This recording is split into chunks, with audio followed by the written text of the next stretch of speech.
তো এই পর্বে আমরা দেখব মোটামুটি যে সিস্টেমটা সেটা হচ্ছে যে এখানে আমরা উম, নতুন কিভাবে নতুন কম্পোনেন্ট তৈরি করা যায়, অর্থাৎ নতুন ইনস্ট্যান্স তৈরি করা যায়, সেইটা আমরা দেখব।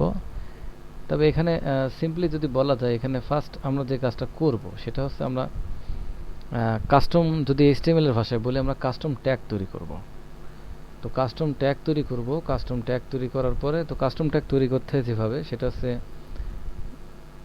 ভিউ ডট কম্পোনেন্ট দিয়ে। তো ভিউ ডট কম্পোনেন্ট দিয়ে আমরা কাস্টম ট্যাগ তৈরি করতে পারি। তো আমরা এখানে বেশ মোটামুটি একটা ছোটোখাটো প্রজেক্ট, একটু জটিল মনে হলেও এটা বারবার প্র্যাকটিস করতে হবে। এটা অনেক তেমন বেশি জটিল না। যেটা ফার্স্টে আমরা একটু দেখি যেটা আমরা কিভাবে করতে পারি। তো ফার্স্ট আমরা ওয়েল ট্যাগ নিই। তো ওয়েল ট্যাগের মধ্যে আমরা এক্স্যাক্টলি এখানে থেকে আমরা শুরু করব মোটামুটি আমাদের একটু মিডিয়াম সাইজের প্রজেক্টগুলো দেখার জন্য, অর্থাৎ মিডিয়াম সাইজের ছোট ছোট অ্যাপস দেখার জন্য। তো এখানে যেটা আমরা করব সেটা হচ্ছে আমরা নতুন কম্পোনেন্ট বানাবো।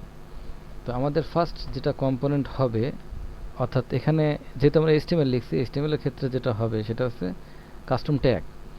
তো এখানে আমরা দিলাম to do item. To do item, তার মানে এটা আমাদের কাস্টম ট্যাগ। এই নামে কিন্তু এইচটিএমএল এ কোনো ট্যাগ নেই, এখানে আমরা বানাবো। তো এটা বানানোর জন্য আমাদের যেটা করতে হবে ফার্স্ট, সেটা হচ্ছে অ্যাপের বাইরে উপরের দিকে ভিউ, আমি বলছি যে কাস্টম, এখানে একটা ইনস্ট্যান্স তৈরি করতে হবে, কম্পোনেন্ট ভিউ ডট কম্পোনেন্ট। আচ্ছা, ভিউ ডট কম্পোনেন্ট। তো ভিউ ডট কম্পোনেন্ট দিয়ে আমরা যেটা করব সেটা হচ্ছে কম্পোনেন্টটার নাম হবে ঠিক আমাদের এই কাস্টম যে ট্যাগের নামটা দিচ্ছি সেটা। তো এইখানে তারপরে বাকি যে অপশনগুলো আছে সেগুলো আমরা লিখব স্টেপ বাই স্টেপ। তাহলে কিভাবে লিখলাম, কাস্টম ট্যাগ, এখানে আমরা ট্যাগ ইউজ করলাম এবং এই নামে আমরা এখানে একটা কম্পোনেন্ট ডিক্লেয়ার করলাম, নিলাম। তো এইটা আসলে এই কম্পোনেন্টের মধ্যে, এই কম্পোনেন্ট বেশ কিছু জিনিস সাপোর্ট করে, কিছু আইটেম সাপোর্ট করে। সেটা হচ্ছে প্রথমে প্রপস, অর্থাৎ এখানে যেহেতু এটা একটা কম্পোনেন্ট এবং এর মধ্যে ডাটা পাস করার দরকার হবে, আমরা কিছুক্ষণ পরেই বুঝতে পারবো। তো এটা কি নামে ডাটা পাস হবে, আমি দিয়ে রাখলাম টু ডু সাপোজ। আর একটা টেমপ্লেট, আমি কিছুক্ষণ আগেও টেমপ্লেটের কথা হালকা বলছিলাম যে এইচটিএমএল আমরা যেগুলো দেখি এগুলোকে টেমপ্লেট আসলে মূলত। তো এই ট্যাগটা, কাস্টম ট্যাগটা মূলত কি টেমপ্লেট ইউজ করবে সেখানে এটা আমাদের এখানে লিখতে হবে। তো টেমপ্লেটটা মূলত হচ্ছে এইচটিএমএল মার্কআপ। তো এখানে আমরা এলআই দিলাম, এলআই এন্ড করলাম। তো এই এলআই এর মধ্যে যেহেতু এখানে ডাটাটা ইউজ হবে টু ডু হিসাবে, তো এখানে আমরা এখানে টু ডু লিখব। তো এটা লেখার আগে আমরা একটা জিনিস, তো আমাদের মোটামুটি আমরা দেখতে পাচ্ছি যে আমাদের একটা কম্পোনেন্ট তৈরি হয়েছে, অর্থাৎ এখানে to do item hyphen item এইটা ইউজ করবে এই কম্পোনেন্টটা, অর্থাৎ এর মধ্যে যা ডিক্লেয়ার করা আছে সেটা ইউজ করবে। তো আমরা এই নামটা এইখানে আসবে, অর্থাৎ এটা কাস্টম যে ট্যাগ আমরা বলছি সেইটা অনুযায়ী। তো এখানে আমরা ফার্স্ট যেটা করব সেটা হচ্ছে আইটেমস। সেটা হচ্ছে আইটেম, এখানে লিস্ট দিতে পারি, আইটেম লিস্ট। তো এটা একটা অ্যারে হবে, তো অ্যারে হলে থার্ড ব্র্যাকেট, তো এটা অ্যারে। তো অ্যারের মধ্যে আমরা বেশ কিছু আইটেম এর আগেই লিখছি, আগে লুপ করার ক্ষেত্রে আমরা দেখছি। তো এইটা আমরা সাপোজ দিই, কিছু নাম দিয়ে দিই, কিছু আইটেম দিয়ে দিই।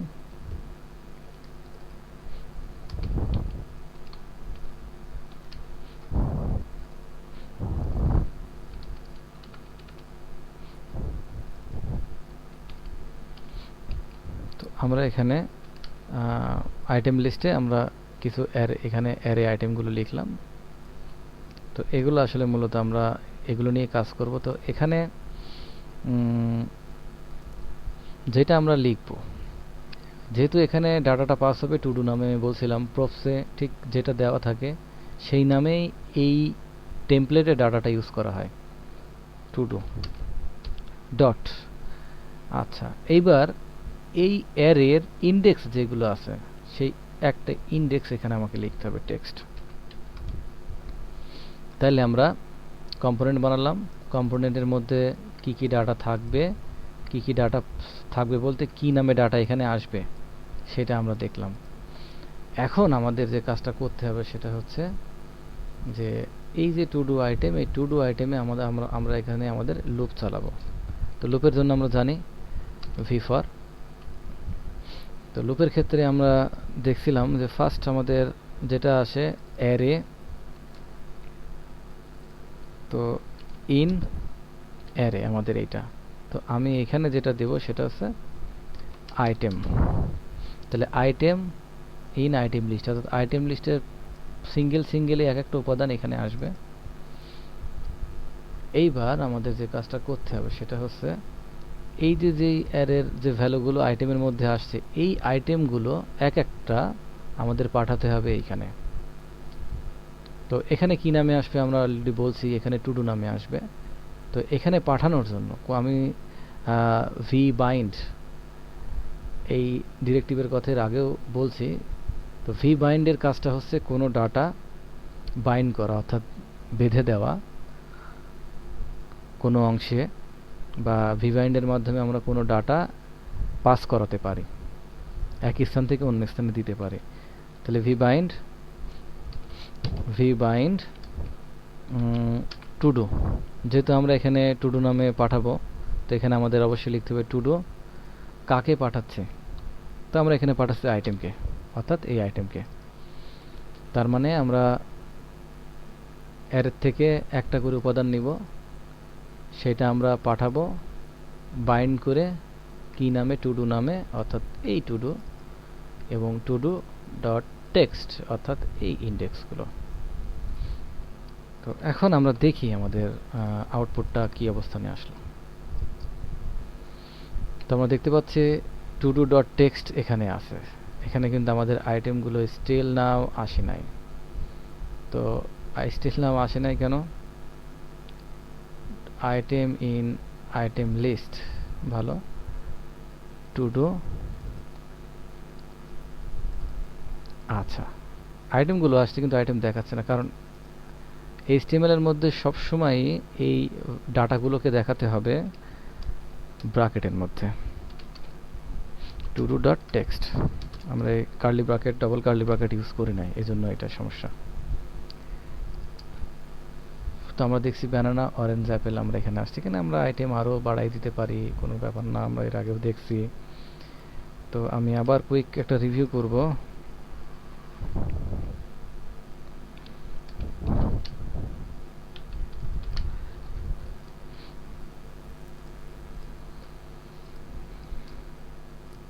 তো আমি আবার কুইক একটা রিভিউতে যাব। সেটা হচ্ছে দেখি আসি কি অবস্থা। হ্যাঁ, তো এখানে ফার্স্টে আমাদের যে কাজটা হয়, প্রথমে আমরা এই অংশটুকু আমরা আগের থেকে চিনি, আমাদের ডেটা পার্ট, মডেল পার্ট। তো এখানে আমরা প্রথমে এলিমেন্ট নিছি এবং এটা টার্গেট করছি অ্যাপকে, অর্থাৎ এই ডম এলিমেন্টকে। তার মানে এর মধ্যে আমাদের এই ডেটাগুলো দেখা যাবে। এখন এইটা যেহেতু আমাদের নর্মাল HTML না, HTML ট্যাগ না, এটা হচ্ছে কাস্টম ট্যাগ, যদিও এটাকে নিউ ইনস্ট্যান্স বা নিউ কম্পোনেন্ট বলা হয় Vue.js এর ভাষাতে। তো আমরা এটা আপাতত বোঝার জন্য আমি এটাই বলছি যে কাস্টম ট্যাগ। তো কাস্টম ট্যাগটা বানানোর জন্য আমাদের ফার্স্টে Vue.component নামে এই অংশটুকু আমাদের নেওয়া হয়েছে, যেটা অ্যাপের বাইরে। তো এইটার নাম দেওয়া হয়েছে আমাদের টু ডু আইটেম, এবং এই নামটা এখানে যে নামটা হবে এখানে সেই নামটা দিতে হবে। আচ্ছা, এখানে প্রপস এবং টেমপ্লেট এই দুইটা এলিমেন্ট আমরা দেখতে পাচ্ছি, আমরা অবজেক্ট দেখতে পাচ্ছি। সেটা হচ্ছে এই প্রপস দিয়ে এখানে কি নামে ডাটাগুলো পাঠানো হবে, অর্থাৎ কি নামে ডাটা পাঠালে পারে এখানে ব্যবহার করা যাবে। তো আমরা এখানে টু ডু দিছি, তো এবং এই টেমপ্লেটের মধ্যে, অর্থাৎ টেমপ্লেটটা HTML এছাড়া কিছু না, এবং এই HTML এর মধ্যে ডাটাটা এই নামে ব্যবহার হবে। যেহেতু ইন্ডেক্স টেক্সট, এই জন্য আমরা টেক্সট ইউজ করছি। তো এখন আমরা এই টেমপ্লেটের মধ্যে আমরা ডাটাটা পাস করাতে হবে। কিভাবে পাস করাবো? তো প্রথমে যেহেতু এটা অ্যারে, আমাদের লুপ চালাতে হবে ভি ফর ডিরেক্টিভ লুপ। তো আইটেম লিস্ট, তো এই প্রত্যেকটা আইটেম লিস্টের উপাদানগুলো আইটেমে এসে জমা হবে। তাহলে আইটেম ইন আইটেম লিস্ট। এখন এই আইটেমটাকে আমাকে পাঠাতে হবে, কারণ আমরা এলআই আকারেই দেখছি, ডাটাটা দেখতে চাই কিসের মধ্যে? ওএল এর মধ্যে। তো এখন আমাদের ভিবাইন্ড ডিরেক্টিভটা দিয়ে এই আইটেমটা ডাটাটা পাঠানো হলো টু ডু নামে। তাহলে ভিবাইন্ড ক্লোন টু ডুর ভ্যালুটা আইটেম। তাহলে এই টু ডু যেহেতু এখানে এবং এইখানে, তো এখন আমরা এটাকে যদি দিই সাম, তো আমাকে ডেফিনেটলি এখানেও চেঞ্জ করতে হবে এবং এখানেও চেঞ্জ করতে হবে। তো আমরা দেখি কি অবস্থা। Result same. তো এখানে যদি আমরা সাপোজ টু ডু দেই, আমরা একটু ভুল করার চেষ্টা করি। তো আমরা আমাদের কনসোলটা ওপেন করতে হবে। এখানে ইরোর দেখা যাচ্ছে, এখানে ইরোর দিয়ে বসে আছে, তার মানে এটা আমাদের কাজ হচ্ছে না। তাহলে বোঝা যাচ্ছে যে এখানে বাইন্ড করে ঠিক যে নামে পাঠাবো এখানেও সে নাম থাকতে হবে এবং এখানে ডেফিনেটলি তো সে নামই থাকবে। তো এভাবে আমরা মোটামুটি কাজ করব। আর এখানে টু ডু আইটেম না দিয়ে আমরা যদি বলি যে ফ্রুট আইটেম, তো এখানে ফ্রুট আইটেম, তো এখানে কিন্তু অবশ্যই আমাদের কি করতে হবে? এখানে ফ্রুট আইটেম দিতে হবে। তো এখানে ফ্রুট আইটেম দিতে হবে, তাহলে কিন্তু কাজ করবে। তো আমরা দেখতে পাচ্ছি এখানে ফ্রুট আইটেমগুলো আমাদের দেখাচ্ছে। তো এটাই হচ্ছে কাস্টম ট্যাগ এবং কাস্টম একটা ইনস্ট্যান্স তৈরি করা, কম্পোনেন্ট তৈরি করা, এবং এর মাধ্যমে আমরা যে টেমপ্লেট, এই টেমপ্লেটটা আমরা এই ফ্রুট আইটেমটা এটা আমরা বারবার ইউজ করতে পারি, অর্থাৎ এটাকে রিইউজ করা যায়। কাস্টম ট্যাগ এভাবে আমরা বানাচ্ছি, এটাকে আমরা টেমপ্লেট, এখানে আমরা বেশ আরও অনেক বড় বড় কিছু দিতে পারি। এটা আমরা এইভাবে এই সিস্টেমগুলো, এখন এখানে যদি আমরা আরও 10টা দেই, সরি আমরা এর আগে একটা করে HTML হাইপেন দিয়ে আসি যাতে আমরা চিনতে পারি। তো এটা কিন্তু এখন এটা কিন্তু রিইউজ হবে, ফ্রুট আইটেম এটা কিন্তু এখন রিইউজ হবে। তো আমরা দেখি কি অবস্থা। তো আমরা দেখতে পাচ্ছি আলাদা করে যে এটা আসলে এই অবস্থানগুলো আমরা দেখতে পাচ্ছি যে সেম টেমপ্লেট, অর্থাৎ এলআই আমরা ব্যবহার করছি বারবার। তো ওকে।